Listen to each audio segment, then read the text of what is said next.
Well, in this video, we are so excited to talk about solar power for RVs. And I want to tell you right out of the gate who this video is for. This video is for me a year and a half ago when I knew nothing about this stuff. And I promise you that this is not going to be technical. It's not going to be nerdy, electrical kind of stuff. I am not that guy. I'm going to explain to you the things that I really needed to know whenever I was considering investing in a solar rig for our RV. Yeah, so when we decided that we wanted to go for solar, it was kind of like something we didn't see coming. When we first started out RVing full time, we were staying at the campgrounds and the parks and full hookups, and it was something we thought we would want to be into until we saw the benefits of it. So we just started doing lots of research, and it's been a huge journey from when we decided until now. In fact, this year we boondocked from January through, actually probably more like November through a March, and then we're going back west this year. In fact, we're going to head for Wyoming and Colorado and South Dakota, and we're going to boondock the whole time from August all the way through practically until next April. So we've got a thing or two to share with you. Yeah, so what we're going to explain in this video, I'm going to start with the basics of solar, how it works. Again, keeping this very much for people that are not technical nerds, okay?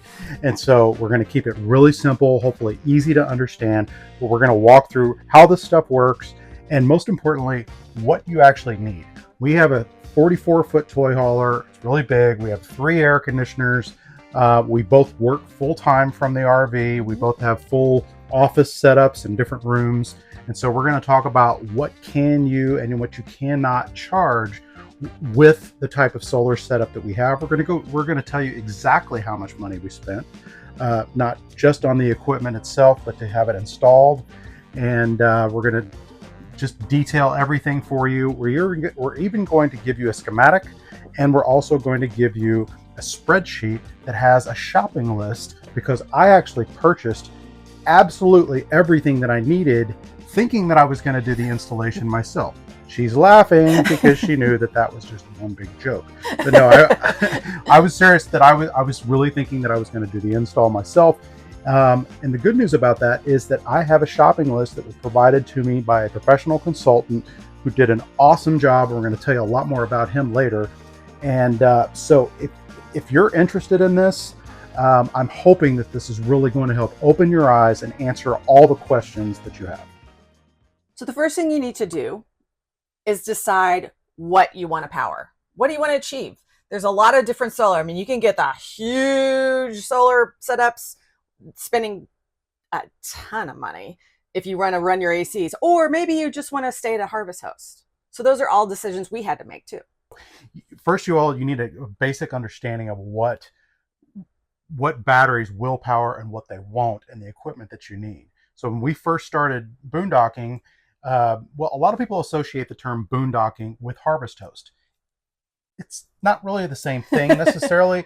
Harvest host, you've probably heard it talked about a lot. It's where you can stay overnight in the parking lot of like a winery or a brewery or some sort of place like that in exchange for going in and partaking of their services, they'll let you stay overnight. But they don't have any hookups, right? They don't have any electricity. It's just like if you were staying at a Walmart or a truck stop or any place. You don't have anything. So you have to have at least the basics. Now, when we first got going, it basically just powered our, what system is it? Yeah, we had 2 solar panels on the roof that were installed by Alliance, our RV manufacturer. So it was the basic solar package. Yeah, we had like 350 watts. They're actually pretty big solar panels, but we just had 2 batteries. We had 2 100 amp hour Renogy batteries, but we had no inverter. So, and we didn't know what that meant when we bought the rig. We had no idea that it meant you can't plug anything into an outlet and have it work. Yeah. So what I'd like to do is I'd like to segue here, and I want to explain to you, if you don't really understand the difference between things that are powered by DC and things that are powered by AC, I'm going to give you a very easy way to figure it out. Okay. So if you just have batteries and you have no inverter, that means that you're not going to be able to use things that plug into regular household electrical outlets. So in our case, when we first started going and we didn't have a way we didn't have an inverter, That meant that we couldn't use fans. We'd stop at a Harvest Host and we couldn't use, we couldn't use our computer monitors. We couldn't turn on the TV. We certainly couldn't use air conditioning. So, it's basically just the bare bones. It's gonna, now we do have a 12-volt refrigerator. Some people have propane refrigerators, and that, but a 12-volt refrigerator, it does run off the batteries, and it makes it to where our food stays cold. But other things are going to be like your water pump, your slides. It's going to give you the bare bones. Your lights run on 12-volt, but if you're going to run, you need to have an inverter that's going to take that energy from those batteries. It's going to convert it into AC power, so you can do things like plug in to the regular household outlets, run your microwave, turn on the TV, and for maybe a short burst, you can run your air conditioner. So that's the basic difference. So really, to be able to, when we talk in terms of having a solar setup or a lithium battery setup, we're talking in terms of having enough batteries to where an inverter is going to convert that electricity over from DC to AC, and you're going to be able to hopefully live your life as you normally would in a home. So the first thing you need to start doing is try to identify what you want to power. When we first started, we thought we needed ACs, like to be able to run all of our ACs, to, have the fireplace. Like, we wanted everything, but we weren't really going to need it or get that. So it wasn't until we went west that we realized we really didn't need air conditioners all year round. What we found is in the winter, it's super pleasant out there. Yeah. So when you go out west, it actually gets really cool in the wintertime at night. I mean, it can dip down, pretty chilly. And then during the day, it might only get up between 60 to 70 degrees, if that. The key is there's very low humidity. And as Floridians, we had no concept of that. It blew our minds when we realized it. And so when we realized that we could actually work our regular day jobs, just open the windows a little bit, maybe have a fan running, maybe, and be completely comfortable and not need air conditioners at all, that's when we thought to ourselves, wow, you don't necessarily need to have air conditioning at all, or at least be dependent upon a big, huge battery bank to be able to power air conditioners, or it was just a non-starter that we weren't going to be able to do solar at all. Yeah. It made it really achievable. Like, we were having a hard, we did a lot of getting quotes and stuff like that. And we're like, I don't think we can afford to put this big solar rig in. But when we realized we didn't need as much as we thought we did, it became very achievable.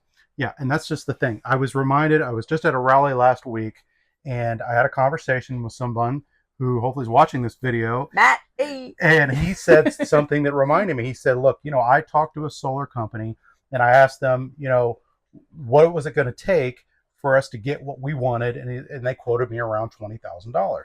And I thought, that's funny. I had a very similar conversation with a solar company, probably asking a lot of the same questions, and they told me the same thing. Now, is that saying that the solar company was lying? No. It just meant that I was asking the wrong question. I was asking, what would it take to get my 44-foot toy hauler with 3 air conditioners on it to where I could just power these things all day long and not be without the inconvenience of having air conditioning? And they were like, well, that's going to cost you at least 20 grand, pal. Again, I was asking the wrong question. What I should have been asking was, how can I power my rig as, to where I could basically run everything else except the air conditioners, and then I could run the air conditioners if I needed to with a generator. And that's a whole different topic. And that's exactly what we've been able to do. And that brought the cost way down. So a little bit later in the video, we'll go over exactly how much we paid. In fact, we'll show you line by line, and you'll actually be able to download our shopping list, and we'll reveal everything. You might not have the same rig, but it's really going to help you decide what you need and then go forward with a plan. Okay, I'm going to break in real quick, and I have something super exciting to share with you guys. Hugo, the only reason he's going to sit here is if I give him treats. So me and Hugo have an exciting giveaway, and it's a product that we love, and we are going to be giving away this month So it's Waggle. So a lot of you guys reached out. It's probably not going to go the right way, but and we're asking about our pet monitoring system. So Waggle is what we use to monitor the temperature in our rig when we're out playing and Hugo has to stay home and can't go. And it was one of the number one purchases I made. Wait, when we first got going full time, because his safety is a number one concern for us. And we wanted to be comfortable going out and hiking and biking and exploring the places that he couldn't go. So the Waggle is my peace of mind. It's great because it just, you hook it up in your RV, super easy. It's small, sits on the wall. And anytime the temperature gets out of range, either too cold or too high to wherever you set it at, it's going to send you a message, and it's going to warn you, like, you need to get back. It's getting hot in there, which happened to us when we were in Utah hiking the Narrows. So we hightailed it back and got him out of the rig. It allows us to do the things. So I have so many people that say, we won't go anywhere if we can't take our dog. That's just unfortunate, because there's a lot of cool things out there to see that doggies can't go to, or kitties, or iguanas, or whatever you have. But we are giving one away. Our friends at Waggle hooked us up. It's not even open yet. It's brand spanking new. And it's going to give you everything you need to get going with Waggle. All you'll have to do is get the ongoing monitoring. And all you have to do is go to our website. It'll be right there at the front of the website. We'll have it on a pop-up. And if you don't see it right away, just scroll down the page. It will be the month of June. So you got to get in there and register to win it. Tell your friends, visit the site, check it all out, but most importantly, get registered.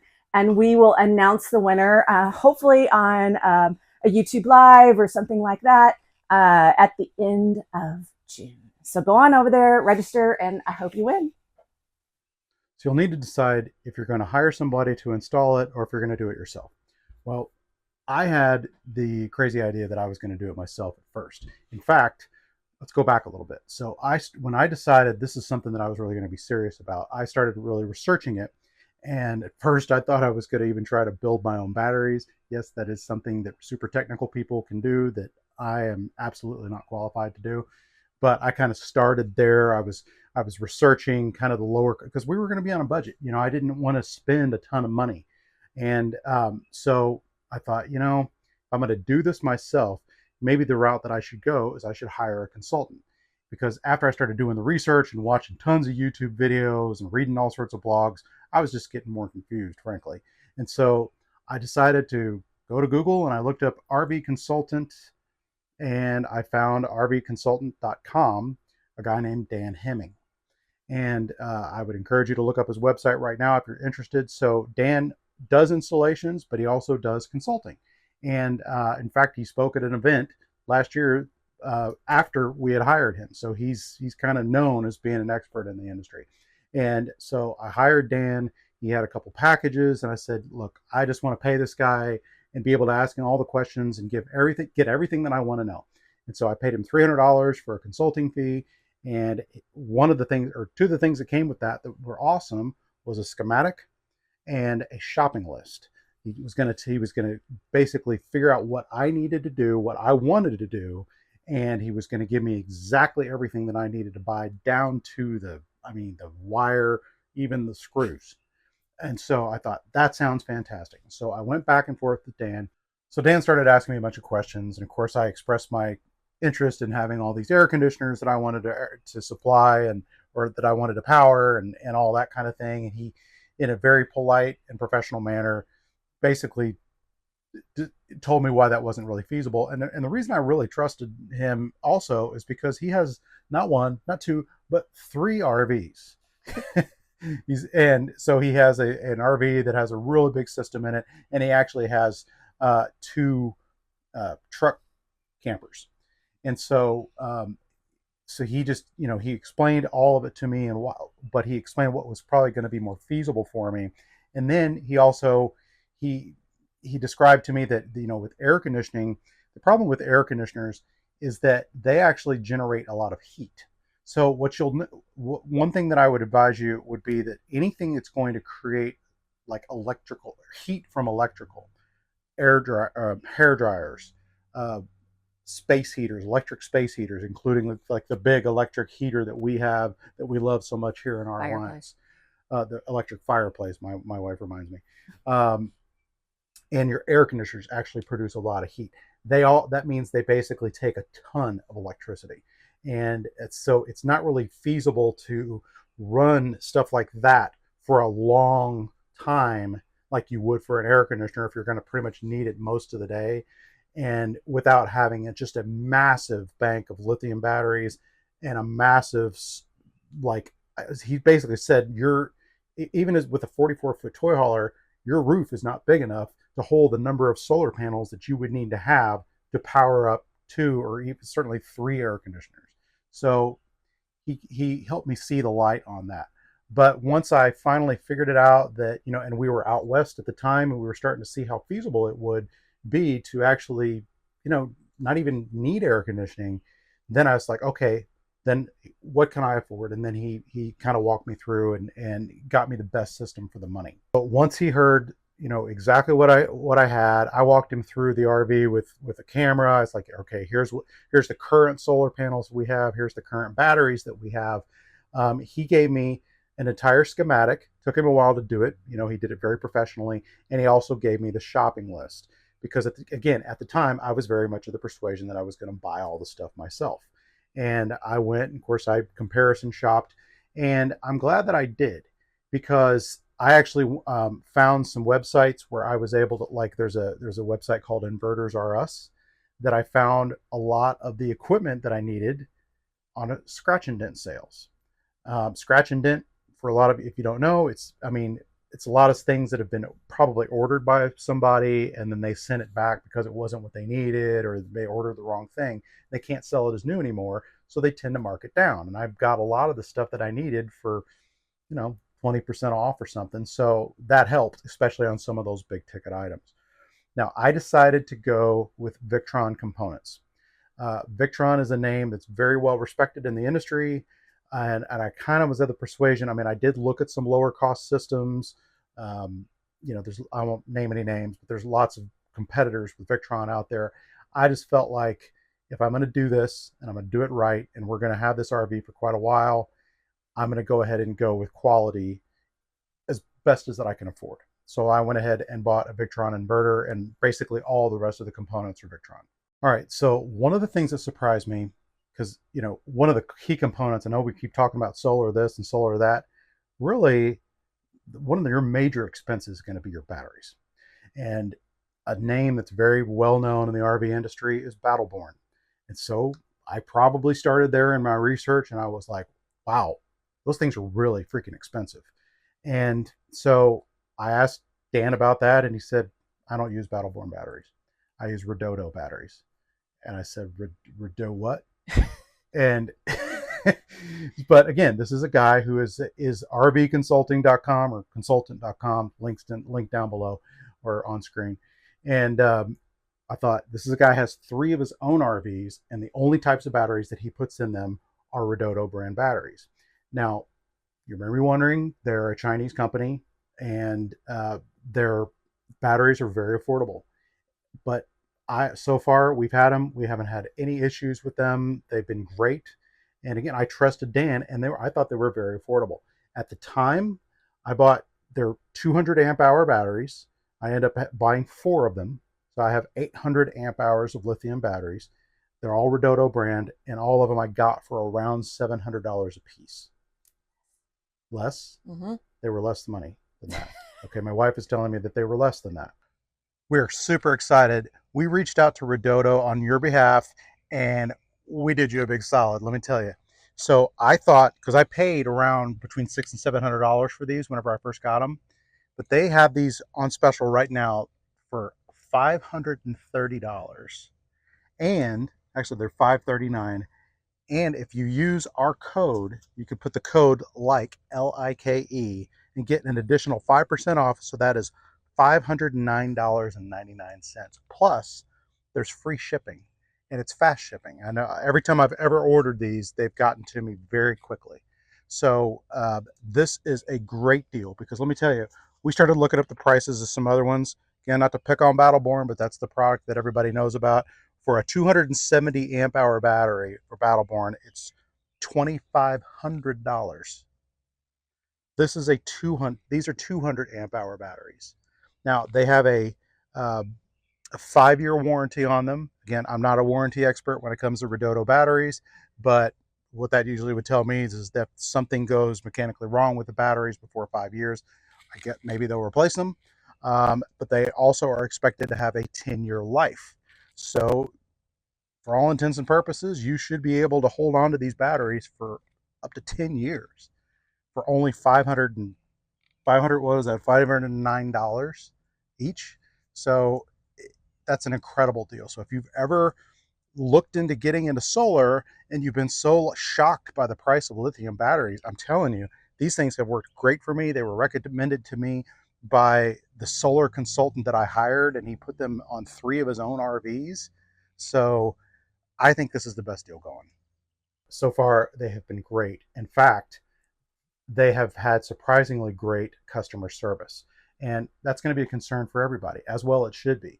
And they're a Chinese company. So we were shocked. We actually had a situation. At first, we bought 3 of them. And then we thought, let's go ahead and buy the 4th. Well, full-time RV travel, especially when you're shipping things like batteries, which are still kind of pretty sensitive things to ship, depending on where you are, and the postal is going to service is going to bring it, or the FedEx or whoever. We were in a situation where I believe it got shipped to one location, and even though they told us that they would take it, they refused it. And Redodo was great. They actually followed up with us and said, hey, what's the deal? Explain what happened. And they said, no problem. We'll get it back. We'll go ahead and ship it to another location. So we were super impressed with that. Again, being essentially a foreign company, they totally took care of business. And in fact, when I first bought from them, they were quick to reach out and say, hey, what do you think of the batteries? Could you give us a review? And I could tell I was actually talking to a real person. So far, I've been very impressed with Redodo. And again, we've had 0 issues with these batteries. This is our inverter. This is kind of the heartbeat of the whole operation, right? This is a multi+2 3,000 watt inverter. These are very popular to use with fifth wheels or with campers that have 50 amp service. Again, I'm not a technical guy. I can't really remember why that's the case, but I know that these are super popular for that, and that's why you'll see them in a lot of videos for fifth wheels or 5 amp or 50 amp service. Okay, so going down here, we have 2 solar charge controllers. So basically, when the electricity comes down from the solar panels, they can't go right into the batteries because they actually have a lot more electricity than the batteries can handle. So these essentially measure and make sure that it's going into the batteries at the rate that the batteries can handle. And then a lot of the other stuff that you see is just wiring, of course, and then fuses and breakers.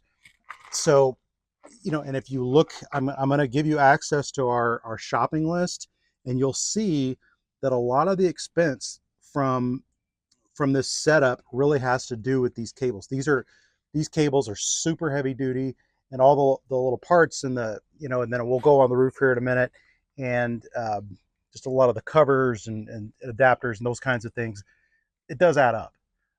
But the major expense, of course, is going to be your inverter and your batteries, but all these other things do matter. You have to have them. So there you go. So we're up on the roof. Obviously, these are our solar panels. The ones that we have over here, the large ones, these are the ones that came with the Alliance when we bought it. They're great. I don't know the measurements on them. I want to say they're like 350 watts a piece, but we'll put the stats on the screen. But that wasn't enough to charge 800 amp hours worth of batteries, and so I definitely needed some more solar panels. So I got these. They're all 4 the same. 1, 2, 3, and there's a 4th one in the back. Now I went ahead and got these tilt bars. I put them up just to demonstrate how they work essentially, but they're manual. I mean, it would be awesome if you had like just a button that you could press inside the RV, and all of a sudden your tilt panels would just go up. I'm sure such a thing exists, but that's not the kind of thing that I'm going to pay for. But the idea with this is that it essentially gives you the option of chasing the sun. Um, and then these panels that I bought are actually bifacial, meaning that there's essentially solar panels on both sides of these. So we haven't tested this, by the way. We just got the tilt panels, so we really haven't been able to take advantage of it to show you. I'm sure later we'll probably do a little testing of that. But the idea is that the light, especially when the sun's straight overhead, that when the light reflects off the white surface of the roof, that it's gonna shoot light on the back of the panel and increase their output some more. So we'll see. I thought it was kind of a cool feature, and it wasn't really all that much more expensive. And we do have room for more. Now, one thing, obviously, I had to come up here and I had to measure everything because I ordered all the panels myself. So I had to painstakingly go over the roof and think about exactly where I was going to put these things and how close I could be to the edge, still have room to work on them without falling off. uh, things like that, because there's all these little things that can interfere. But we definitely have room on the back where we could put another one. um, Probably room up there on the front if we wanted to do that. It hasn't been a real big concern for us. um, we're happy with the way things are right now, but then again, we may upgrade, who knows. So did I install the solar myself? Absolutely not. No, I got all the stuff. So I ended up having it shipped from various locations, got great prices, or the best prices that I could possibly find. And I had some good friends that I actually was able to ship some of the stuff to. And then we had to arrange to get the solar panels, because my thing I was concerned about with the solar panels is they're pretty big, right? And I thought, man, if we're going to have to move these things before they could get installed somewhere, where am I going to ship them? I didn't, so we had to do the timing right. We ended up finding somebody to do the install for us. Let me take you through the process there. We had to figure out where we were going to be and if we were going to be able to find an installer close to that location. So at the time we were going to be in northern Arizona. So we ended up contacting the NRVTA. If you haven't heard of the NRVTA, that's the National RV Training Academy, and they train techs to install solar. So I thought, okay, that's a great place to go. One thing led to another, and I ended up finding Bulldog RV, which is owned by a guy named Paul Worcester. Paul, we hit it off great, and it turned out, strangely enough, he had the same RV that we do. And he had actually done an install on his own RV, and I thought, man, this couldn't be more perfect. So, and Paul actually had a relationship with another guy who helped him, and they said, we can knock it out, and they actually came to us. Now, I thought this was interesting, so I was talking about the guy that I talked to last week, Matt, about doing an install in Elkhart, and the company was going to take a week, and they required him to bring the RV to hit their location. And so Paul at Bulldog RV actually brought him and his friend to It was Lost Dutchman. It was Lost Dutchman State Park in Arizona. And let me tell you, it was hot. They knocked it out, the bulk of all the work, in 2 days. We had one little thing that needed to be done on the third day. They knocked that out in a couple hours, and then they were done. And we were thrilled. So as you're considering whether or not you're going to do this yourself or hire someone, obviously it depends on, do you have the time and do you have the technical proficiency to do this? I really didn't have either.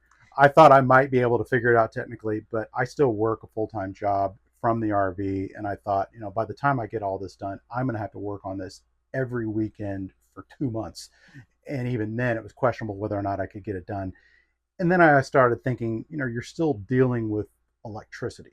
This stuff, it can be dangerous. It's, I had to do it right. So at the end of the day, I thought, we're just going to hire professionals to do this. And you're probably wondering what it cost. So it was $5,000. It came out like $5,000 on the nose for the install. Yeah. And we ended up paying around $9,000 for everything else. So all total, it was $14,000.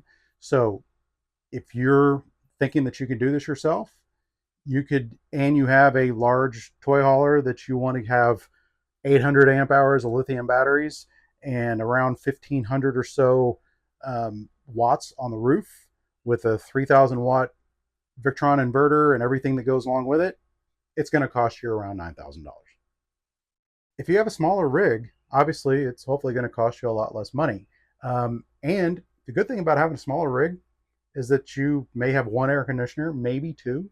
But maybe if you just have one air conditioner, then it may be a lot more feasible that you could actually run your AC with uh, a solar and a smaller lithium battery setup, because you don't have as much to cool, and your rig is probably a lot more efficient. Let me tell you something. This rig is not efficient. We're standing in the toy hauler area right now where my office is, and I think I feel the draft coming through that window back there. I mean, it is not efficient. So it's hard to keep this thing cool. So be encouraged that, ours is going to be at the more expensive side of it. So if you're looking at, if you have a smaller rig, you could probably hopefully get this done a lot more affordable. A big thing to remember when you're thinking about investing in a solar rig or lithium battery is, again, you don't need a huge system, because you have the option of charging them up with generators. And so what I'd encourage you to think about doing is look at your budget. And if you're getting depressed that well, I don't have a ton of money to invest in lithium batteries and all that, consider getting, if you don't already have a generator, get a generator that's enough that you can afford, and think in terms of like just charging up your batteries. Because remember, solar power is just one way of charging up your batteries. You can also charge up your batteries with generators. And so you can get a small little generator. This is one that's, I think this cost us around $400. It's basically it's essentially like a household outlet. We just plug into this, and then we have some adapters that we plug up to our cable, and we just plug it straight in, and it will help charge up the batteries when they get down low.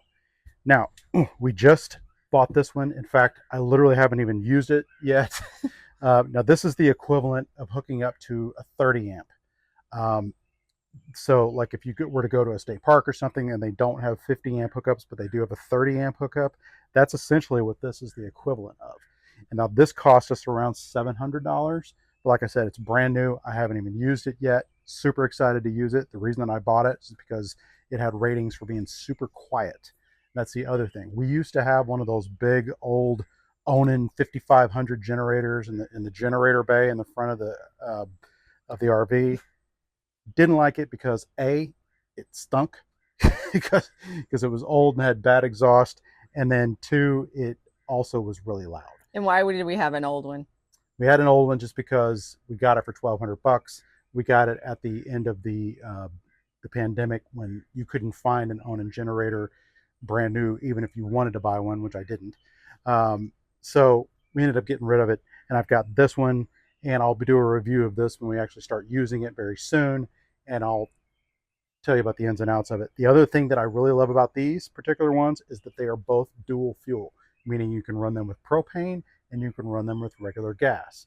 So I love propane because it runs super clean. Now, the thing about propane versus gas is that propane does not produce as much electricity as gas will. But to me, it's a nominal amount. I would much prefer to run on propane than I would gas. Let's talk about what you can and cannot run, at least on our solar setup. So on a typical day, we'll get up in the morning, and most of the time our batteries are kind of right in the middle. It's probably like 60 something it just really depends on what the weather was like and what we did the night before. But I'm usually pretty conservative right when we get up, because we want the most power to our office setups. We both have the dual monitors. We have our computer. That's the most important thing, especially when we're out west, because we get up so early and the sun isn't going to be up for hours. So we usually tend to be very conservative in the morning. But having said that, most of the time, like in the morning, we'll just run like 1 cup for the Keurig each. But we do the pour over coffee. That actually, we prefer it because it actually tastes better. But we can run the Keurig. It's not going to zap up that much batteries. The microwave, we tend to only run at lunchtime, to be honest, maybe to defrost something for dinner. But we can totally use our microwave for short periods of time. We have no problem with that. And if we have full sun on solar, it's really not even a bother or worry at all. The only time I ever maybe consider something is if I forgot to defrost the meat and I really want to defrost something, and then that's going to take longer. And if that's late in the day and the sun's already going down, I might not do that. I might use, water to thaw it or cook something different. That's rare occasion though. So you do kind of have to be a little thoughtful about it. Because our fridge is 12 volt, we never really have to worry about the fridge at all. But one of the things that we do, let me step over the giant dog on the floor. He's everywhere. Is in the evenings, we do like to watch TV. So it will totally power our TV. We usually don't worry about it at all unless we had a super cloudy day. But if that happened, we'd use the generator to top off our batteries anyways, because we don't want to wake up with our batteries really low and then we can't work. But we can watch TV for hours in the evening most of the time, as long as we just monitor it during the day. At the end of the day, we ask ourselves, do we need to top off the batteries? If we do or we don't, we just take that action. And then we watch our TV, do our normal stuff. Now, something that we won't use is the fireplace. This sucker takes up a lot of battery. So, which is so painful, because sometimes, if you're in the winter and you're out in the desert out west and you'd love to have that fireplace on, but that's just one of the things that we will not use most of the time when we're boondocking. How about the air fryer and the toaster? Ah, yes. We do have air fryer, and we have Instapot. Those do take up a lot of energy. I will use them sometimes for lunch. Barry likes to, crisp up maybe some roasted chicken we had the night before. That amount of time on the air fryer, no problem. If I'm going to cook like a whole chicken in that thing, I might not do that. I will just, again, assess the battery situation. I think I could do it if I had a lot of sun, or if I'm willing to just top it off with the generator to to get everything back up to snuff before we went to bed. But I don't run those a lot anyways. So if we're in boondocking for 2 weeks or something like that, my meal planning might be a little different. I might not be using my Instapot and my air fryer that often. A few other things to think about. One would be Starlink. If you have a Starlink, it does take a fair amount of electricity. I have a good friend who has a much smaller solar setup, and he's really conservative when it comes to Starlink, whether or not he wants to use it for that very reason. We don't have any problem with it necessarily. We just have a larger battery bank. As you can see, Darlene has 2 large monitors here. So do I. No issue at all. Now, we also have laptop computers. We do not have big desktop units. So not a big deal there. During the winter, you definitely don't want to use an electric space heater, which is really what the fireplace is just a big giant electric space heater. I also have an electric space heater that I use in the toy hauler when we're hooked up to shore power. But I have a gas buddy that I use, which is a propane heater, when I'm boondocking. It works great, heats up the room really fast. And then, of course, here in the main living space, we just use our regular propane heater. No big deal. But by and large, what we're trying to get across the point to you is the things that are just like these short bursts, even if it's a lot of electricity, is not going to make that big of a difference. It's the stuff that you're going to use for a long time. Like, we're going to watch TV for at least a couple hours a night.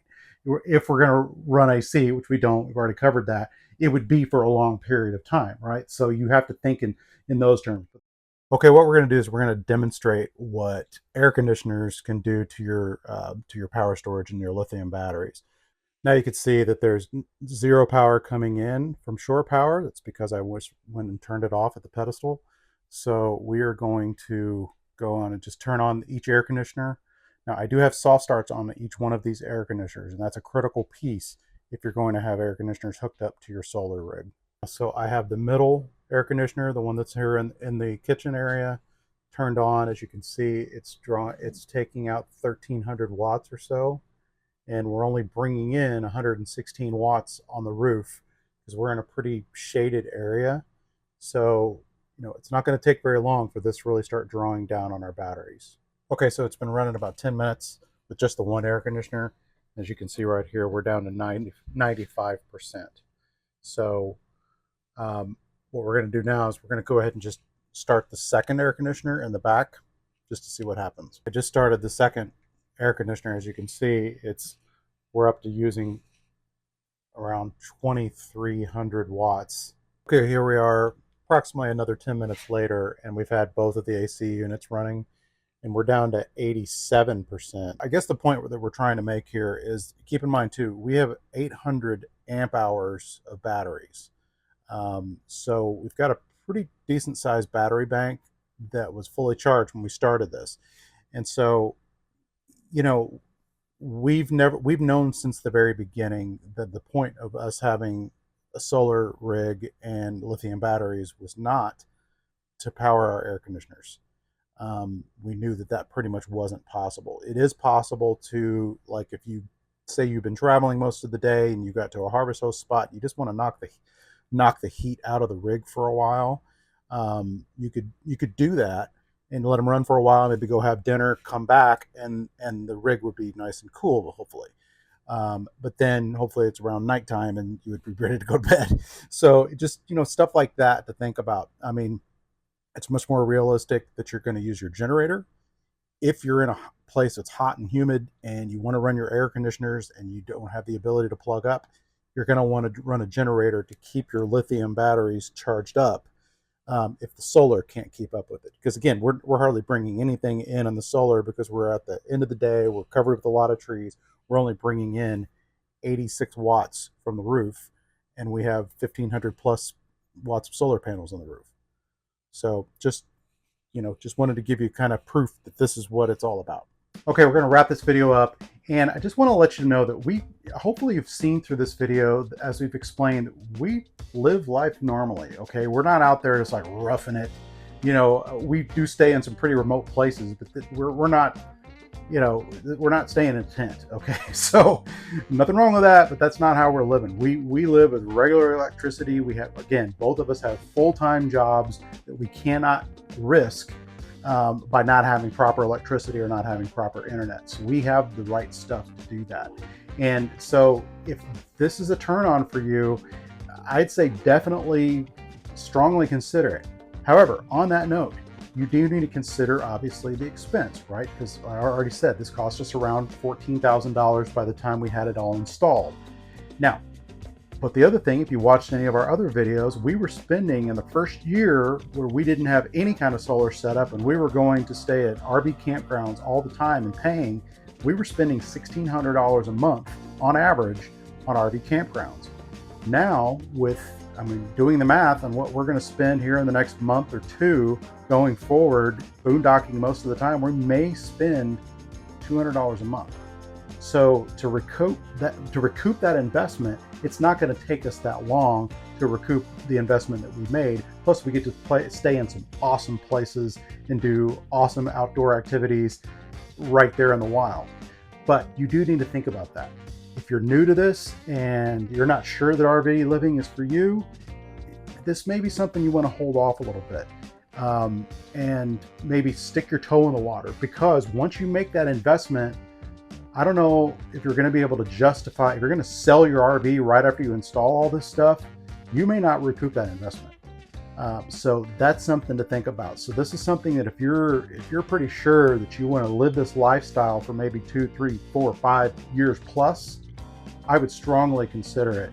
But that's up for you to decide. So hopefully we've given you the information that's going to help you move a little bit more forward in making that decision.